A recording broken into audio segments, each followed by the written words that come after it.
What makes the teaching profession great is you're not going to get rich doing it, but you can't set a price tag on kids coming back and thanking you or inviting you to their graduations or their weddings, or that's what makes it all worthwhile.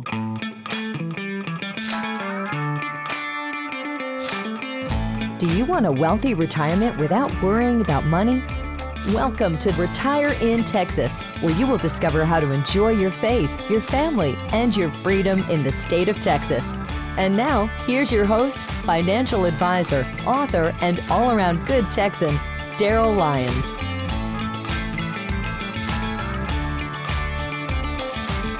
Hey, this is Daryl Lyons, and I am the host today of Retire in Texas. Thank you for showing up. I appreciate it. So we got a cool show today, but before I jump into it, I need to make sure that you get our legal disclosure. This information is for general purposes only. It's not intended to provide specific tax or legal advice. So please visit paxfinancialgroup.com for more information. And again, this show is sponsored by Pax Financial Group. So be sure to visit their website. And if you need to speak to an advisor, anytime, you can text the word Texas to the number 74868. That's Texas to 74868. And for those that have been listening for a while, I do have a new mic today I'm trying out. So if it sounds different, I apologize. But I tested it. It sounded okay, but you never know when it's finally produced. I have audio people, engineers. Thank you very much if you're listening for making the show sound good. And I kind of show up and talk, and then I find cool people to talk to. We've got Ricky here, or Coach. So thank you for showing up, Mr. Rick Smith. I appreciate you being a guest on our show today. Thank you, Daryl. I'm happy to help you all out. So yeah, can you tell us where you grew up? Was it in Texas? Yes, I grew up in the Hill Country, small town by the name of Junction. That's where I lived during my, formative years, my middle school, high school years. I lived in Corpus Christi right after being born for about 10 years. And then we moved back to Junction, which is hometown. Were you a Junction boy? Well, actually, I'm a Junction boy, but I wasn't a part of that Aggie bunch. But I tell you, my senior year of high school in 1979, we brought Bear Bryant back to Junction for a little reunion. And that's where the Junction Boy book is made from. That's so cool. Yeah. What an era. They did football differently back then, didn't they? Sure did. Yeah. I can remember when I played. It's a whole lot different now. And especially when I started coaching football, it was different then. So. Did you have a big family, a small family? What were brothers, sisters? I have two brothers and a sister. Okay. So about average size, I guess, family. Were your parents coaches? Or No, both of them. Neither one of my parents were even high school graduates. Oh, wow. I was actually the first one. I wasn't the first one to go to college in my family, but I was the first one to graduate. My dad was a truck driver and my mom was a hairstylist, beautician. Oh, wow. And so that's probably, it's a decent income, but I'm guessing kind of almost lower middle class, right? I mean, I'm just thinking about the income. I mean, did y'all ever have any financial issues, or was it challenging, or did you always find that, you had enough? No, we were, I would say, lower middle class, but being that we had most of our family, grandparents, aunts, uncles, cousins, all living in the area. Also, I know we never missed a meal, but there weren't very extravagant meals either. So, I think we were just a happy family and didn't ever realize that we didn't have much.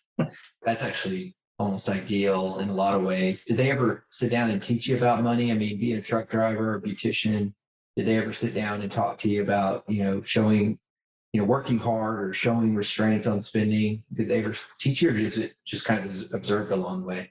They never really set us down, but we, I think, learned by watching. And, we were expected to work. I know my first job I was maybe 10, 11 years old, washing dishes in a restaurant for 50 cents an hour and all the donuts I could eat. So Was that in Corpus or was that in Junction? Oh, that's actually when we moved back to Junction. I moved back to Okay. Junction when I was about 10.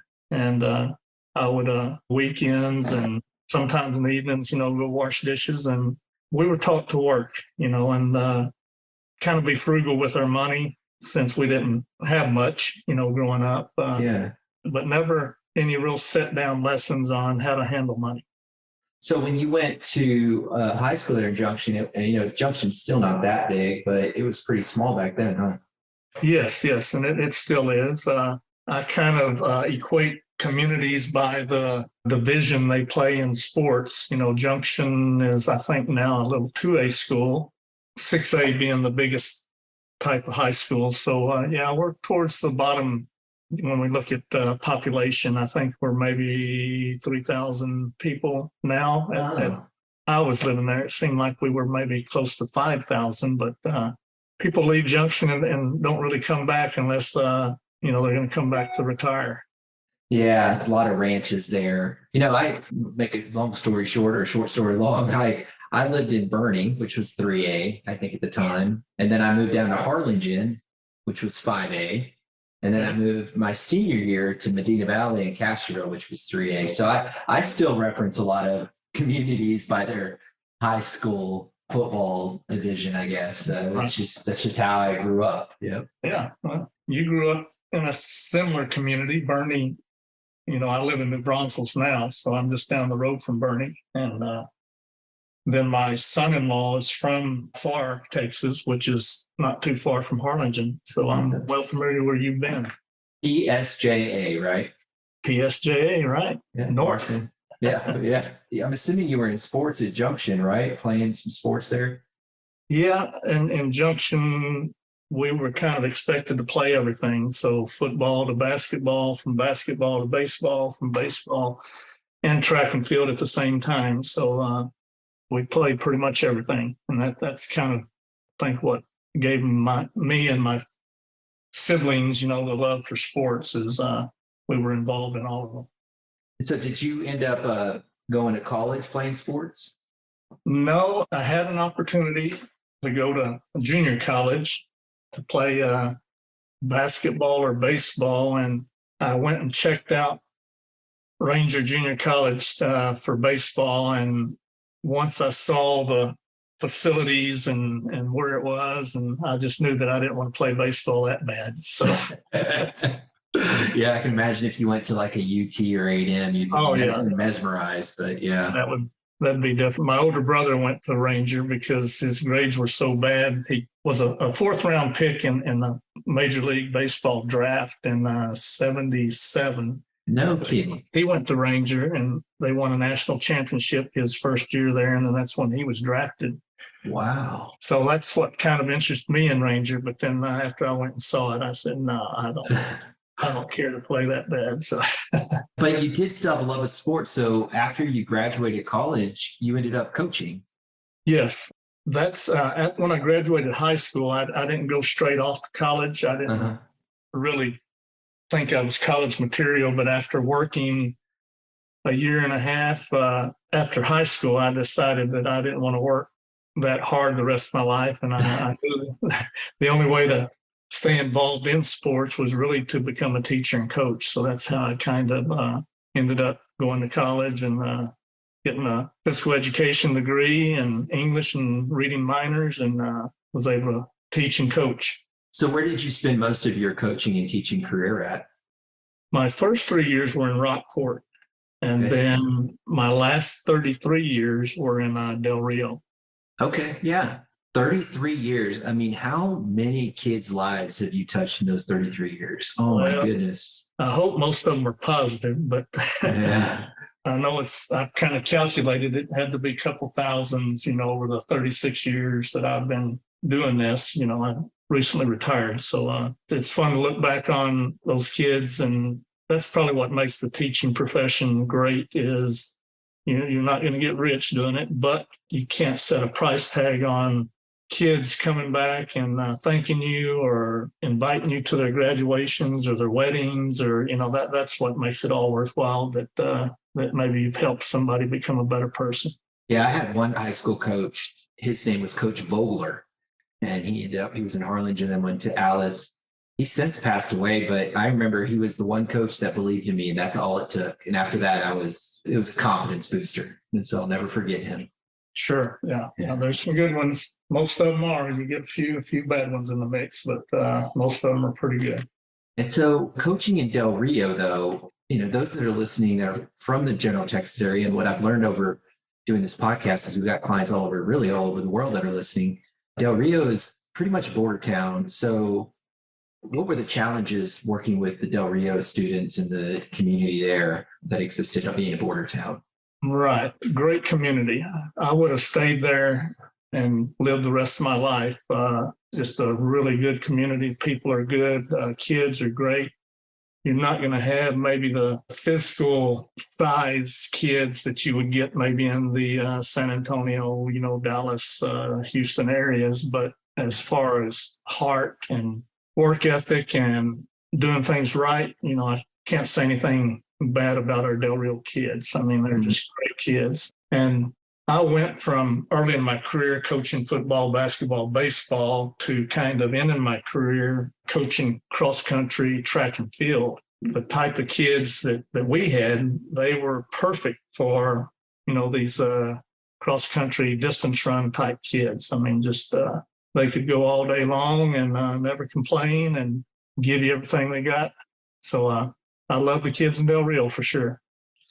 Yeah, that's good to hear. I can appreciate that living down in Harlingen. So just as a brief pause for those that have just tuned in, you're listening to Retire in Texas. My name is Daryl Lyons. I'm the co-founder and CEO of PAX Financial Group.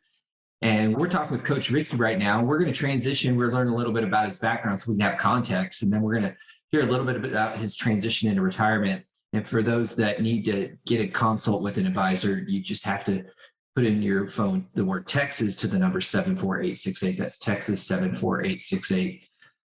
So, Coach, you recently retired. What was the triggering event for you to make that decision? Was there something that happened? Did you get in a fight with the kid? I mean, was there anything that happened that said, okay, I'm done? Or was it just kind of, hey, I think it's time? No, it's kind of hey, it's time. And I was actually going to do it probably the year COVID hit. That was going to be kind of my last year, was going to be 34 years. And then I had enough days to kind of finish the 35th year by really just going one day a week. But no, it wasn't anything other than living in Del Rio. I was always the furthest away from family. All my family kind of lives between Junction and Kerrville and San Antonio area. So, I just wanted to get closer to family, although love Del Rio. But now people say the kids had changed, and it wasn't the kids that had necessarily changed. It was the parents that had changed. And, the entitlement that parents felt like they had, and so that was something that kind of helped me make my decision. Yeah, I think I'm ready to go ahead and retire. Yeah, that makes sense. And when you were contemplating that, was there ever any sense of doubt in your mind that, hey, I don't know if this is the right decision? Not really.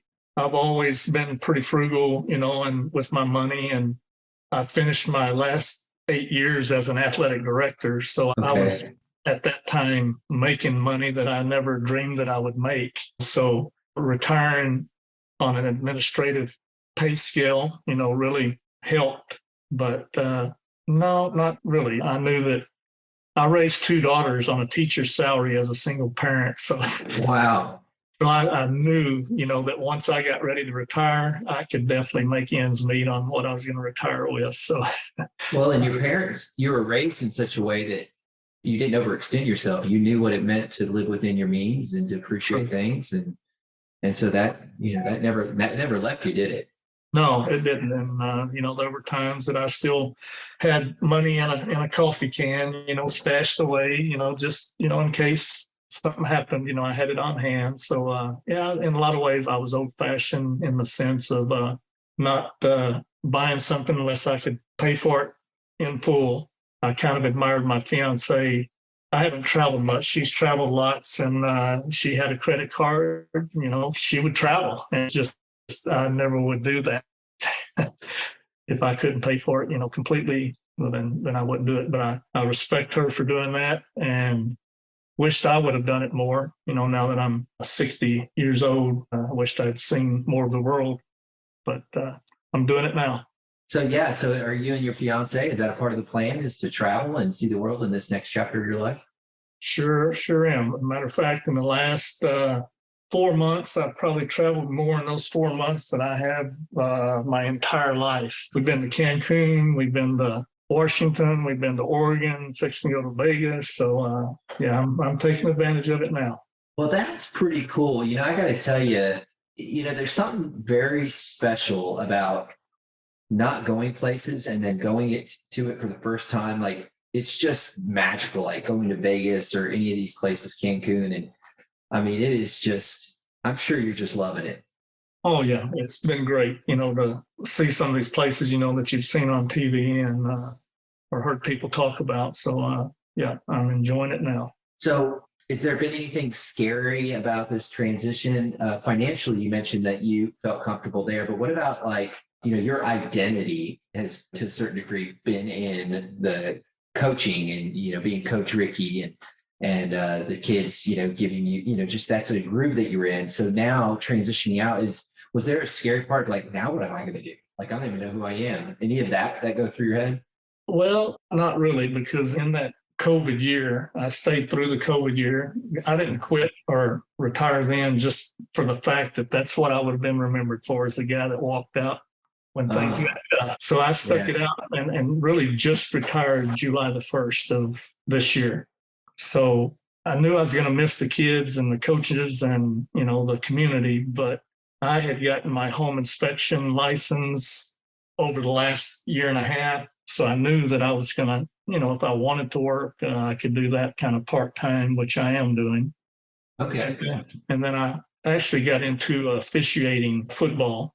Yeah. Here the last 6 weeks, I've been going to meetings and trainings. And matter of fact, had our first scrimmage last Friday. So staying active. And probably the main reason I went into officiating was to kind of be able to be back in the mix with kids and coaches and stuff like that.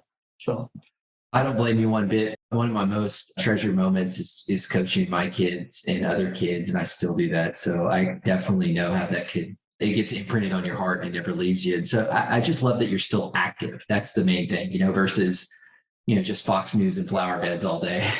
Right. So, yeah. No, trying to stay active for sure. So as I start to close this out, what would you advise maybe some younger teachers that are thinking about transitioning into retirement? Would you give them any advice to just kind of think ahead and plan? Is there anything specific that you might? Yeah, I definitely could have done a better job of investing money and putting some money in certain things, to have it grow. And I didn't start doing that until about, I guess, 8-10 years ago.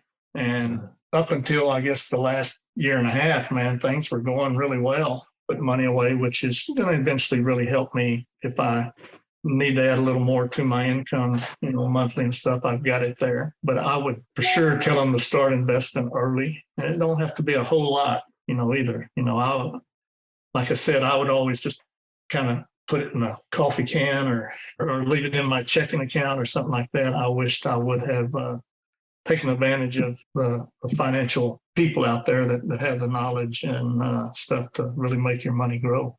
Yeah, that's what gets me up, is being able to help people do that. We've done that over the years for a lot of teachers and coaches. And I just appreciate all that you've done and the impact that you've had on other people's lives. It's really just a lot of fun for me to be able to ask you these questions and just, I've taken a very big helicopter overview of your life, but you are Texan. You're very Texan, and I love it. But before I let you go, though, I have the most important question, and that is, what's your favorite salsa? Oh, my fiance, she is of Mexican descent, so she makes the best salsa that I've ever had. You're playing it safe. I'm sure you're being honest, too. Is it green or red? No, it's red. And we actually are members of Costco now. So if you know Costco, you got to buy in bulk. And we usually buy more tomatoes and stuff than we can eat. So that's what's usually made out of them when they start to get a little soft, is some good old red salsa. And she makes the best that I've ever had. I love it. Well, you can't beat that homemade salsa. Look, I really appreciate you, Ricky. This has been really good. And I've enjoyed it. So I appreciate you being a guest today. Same here, Daryl. Thank you. If I do anything for y'all, let me know. Yeah, you got it. Thank you for listening and tuning in, everyone. You're listening to Retire in Texas. Again, text 74868. Just put in Texas and we'll speak to you about really anything with a $. So that's Texas to 74868. And I just want to remind everyone that you think different when you think long term. Thank you. Have a great day. This is thepodcastfactory.com.